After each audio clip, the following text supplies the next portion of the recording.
कई लोग जिंदगी में स्ट्रगल नहीं करते और वो कुछ भी हासिल नहीं करते, कहीं भी नहीं पहुंच पाते, क्योंकि वो हमेशा बैठे रहते हैं, इंतजार करते रहते हैं। लेकिन याकूब लोगों के लिए एक बड़ी मिसाल है, जो स्ट्रगल की मिसाल है। मिसाल के तौर पर जब ये अपनी मां के पेट में था तो वहां पर भी इसकी लाइफ में चैलेंज था, और इसकी मां जब तक ये दोनों भाई पैदा ना हो गए तब तक उसकी मां मुश्किलात से दो चार रही। उसके पेट में, उसके बतन में तूफान बरपा रहता था, और उस वक्त भी इसके ऊपर हमले हुए हैं ताकि ये खत्म हो जाए। और मैंने पहले भी बताया कि जब आप खुदा के मंसूबे में आ जाते हैं, आपके खिलाफ जितने मर्जी इब्लीस मंसूबे बना ले, कोई खुदा की मर्जी को आपकी जिंदगी से खत्म नहीं कर सकता। याकूब खुदा के मंसूबे में था, खुदा के प्लान में था, और जब खुदा किसी को बरकत देने का प्लान कर लेता है तो कोई शख्स उस प्लान को कैंसिल, मनसूख नहीं कर सकता। फिर जब हम देखते हैं कि इसका बाप बड़े भाई से ज्यादा प्यार करता था और इसकी मां इससे ज्यादा प्यार करती थी, क्योंकि इसका मिजाज जो था ना, वो किचन में ज्यादा काम करने वाला था। बड़े बच्चे मां बाप के नाल कुछ सब्जी सुब्जी च मां ना हैल्प करान ना, घर च टाटूट फेरन, पोचा पूचा, मां उन्हें बड़ा प्यार करती है, मेरा पुत्र मेरी बड़ी मदद करता है। तो बाप उसकी मदद करता है जेड़ा उन्होंने कुछ तिक्के शिक्के लिया के खवावे, गोश्त भुन के कोलियां ते खवावे। तो इसी तरीके से ईसाऊ जो था वो बाप का चहेता था और ये मां का था। उसने बड़ी होशियारी के साथ जब देखा कि मेरा भाई भूखा है, उसने पहलोठे का जो हक है उसे हासिल कर लिया। फिर मां के कहने पर मामू के घर में चला गया और वहां जाकर यह शख्स अमीर बन गया।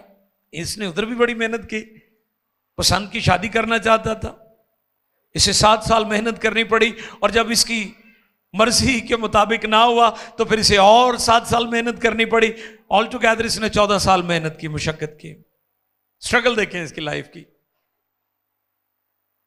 और फिर जब ये ताकतवर हो गया, और यहां तक के वहां पर मैं गौर कर रहा था इसकी जहानत पर कि कितना दिमाग चलाता होगा ये।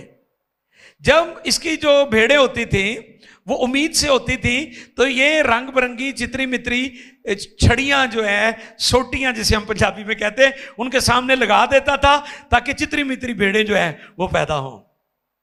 और मैं गौर कर रहा था कि पुराने जमाना में जब खुदा किसी बहन को, किसी बेटी को पेट की बरकत देता था तो वो घर में किसी ना किसी की तस्वीर लगा लेते थे कि खुदा मैंने जरा धी या पुत्र दवे ऐदे रगा होना चाहिए था। तो मैं गौर कर रहा था ये पुराने अहदनामे में भी ये बात मौजूद थी, और याकूब के ज़हन में ये बातें आती थी। और साइंस को तो आज पता लगा है, बाइबल में तो ये बहुत सदियों पहले की, हजारों साल पहले की बात है। साइंस को तो आज पता चला ना कि जो आप थिंकिंग, जो आपकी सोच होती है और जो आप सोचते हैं उसी तरह की उसके असरात आपके बच्चे पर पड़ते हैं।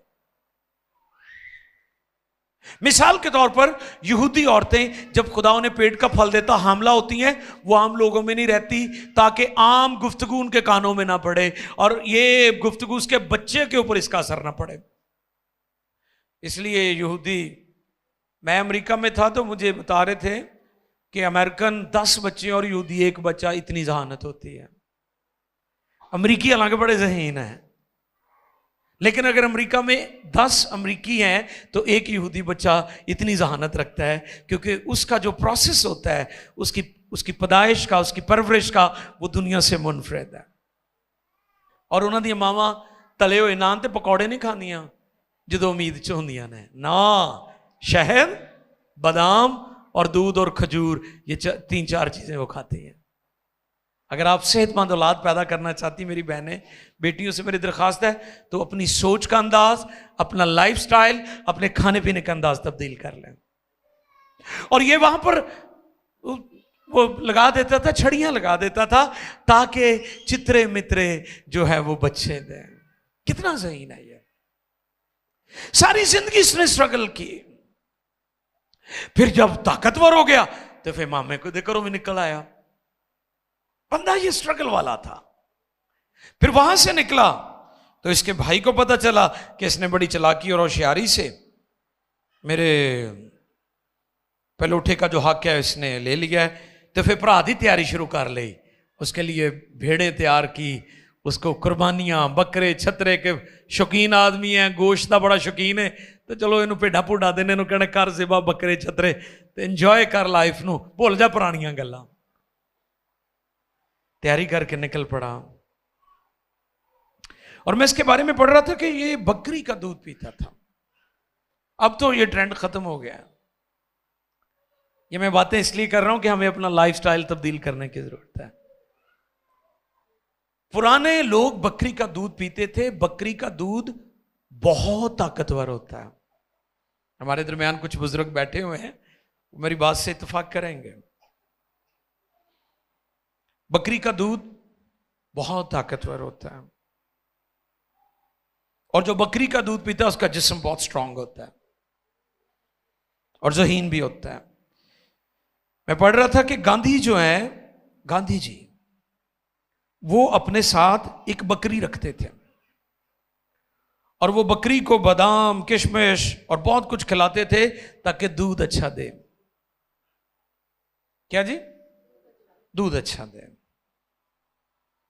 और जो बकरी का दूध पीते हैं वो बहुत ताकतवर होते हैं। ये चीजें सीखने वाली हैं, ये खुदा के कलाम में से हैं। फिर ये शख्स सारी जिंदगी लड़ता रहा, कोशिश करता रहा। शायद लाइफ के कुछ एरियाज में ये कामयाब हो गया था। जैसे इसने चाहा कि मैं अपने मामू की बेटी से शादी करूं, उसमें भी कामयाब हुआ। जैसे कि तरक्की करूं, मेरे पास भेड़ बकरियां हो, माल मवेशी हो, क्योंकि उस वक्त दौलत जो है वो माल मवेशियों से उसका अंदाजा होता था, क्योंकि बैंक तो होते नहीं थे। तो जिसके पास जितने ज्यादा जानवर होते थे, भेड़ें, बकरियां, बैल, गाय, उसी से अंदाजा होता था कि ये शख्स कितना दौलतमंद है। अब लाइफ के कुछ एरियाज में तो ये कामयाब हो गया था, लेकिन अभी भी कमी थी। और वो क्या थी? वो हकीकी कामयाबी और हकीकी तब्दीली की कमी थी। मिसाल के तौर पर इब्राहिम के बारे में हम देखते हैं कि खुदा ने वादा किया था कि मैं तुझे बरकत दूंगा, मैं तुझे औलाद दूंगा, और मैं तेरी औलाद के जरिए से दुनिया को बरकत दूंगा। अब बेसब्री आना शुरू हो गई इब्राहिम की वाइफ के अंदर भी, और जो इर्द गिर्द के साथी हैं। कल भी मैं बता रहा था कि हमारी मशवरत हमें तबाह करती है। जिन्हें कोई मशवरे लेने ना जाके, वो ही साडे बेड़े बोड़ देने। इसलिए मशवरा लेते वक्त अच्छा इंतखाब करें, क्योंकि जो आपको मशवरा देते हैं ना, वो ही ताड़ी तबाही कर देना। मैं सिकंदर आजम के बारे में पढ़ रहा था कि उसका एक मुशीर हिजड़ा था, मिडिल सेक्स, ट्रांसजेंडर। वो बड़ा शैतान, शरारती किस्म की उसकी सोच थी। उसने आहिस्ता आहिस्ता सिकंदर आजम के जो कीमती आदमी थे, जो उसके लिए जंगें लड़ते थे, उसके वफादार साथी थे, आहिस्ता आहिस्ता उनको कत्ल करवा दिया, क्योंकि वो उल्टा मशवरा देता था। मिसाल के तौर पर अगर आपके घर में आपकी बीवी आपका अच्छा मुशीर नहीं है, आपकी फैमिली कभी तरक्की नहीं करेगी, आपके बच्चे कभी तालीम याफ्ता नहीं होंगे, आपके घर में कभी प्रॉस्पेरिटी नहीं आएगी, क्योंकि आपकी बीवी आपको मशवरा ही गलत देती है। मैं अक्सर लोगों को देखता हूं कि वो कर्ज उतार कर कर्ज उतारना चाहते हैं। ये कभी हो सकता है? कभी भी नहीं हो सकता। आप कभी भी कर्ज लेकर कर्ज नहीं उतार सकते। आप और धंस जाएंगे, आप और फंस जाएंगे, आप और गहरे हो जाएंगे, आप और मुसीबत, क्योंकि आपका मुशीर ठीक नहीं है। जो आपको एडवाइस कर रही है कि मुंडे दा हकीका करिए, चाहे रिश्तेदार इकट्ठे होकर पैसे देंगे, वो 10-10 जी आ जाते हैं, 200 रुपये लिफाफे च पा के दे देंगे। वो 1300 की रोटी खा जाते, 200 रुपया न्योंदरा दे जाते, और फिर आप कर्ज के नीचे आ जाते और आप और ज्यादा धंसते, फंसते और बर्बाद होते जाते हैं। बेशुमार लोग खुदा की मदद करने की कोशिश करते हैं, खुदा को आपकी मदद नहीं चाहिए।